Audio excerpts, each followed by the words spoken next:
Gather here to celebrate Indian Mathematics Day, which is observed on 22nd December. Ramanujan was a self-taught Indian mathematical genius who made groundbreaking contribution to number theory, infinite series, continued fractions, and elliptical functions. I don't understand maths at all. To me, everything mixes up.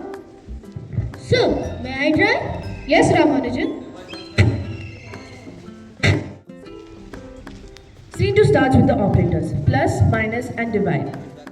I add things together. I am divide. I help share equal. I am minus. I subtract but carefully. Scary. If we understand basics, math becomes easy. Correct, and a new method too. So maths is not a fear, it's about how you understand it.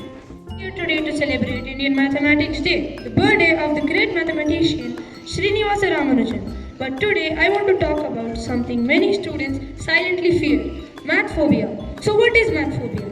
Math phobia is the fear of mathematics. It is the feeling when your heart starts beating fast before a math test, when you see a word problem and think, I will never understand this.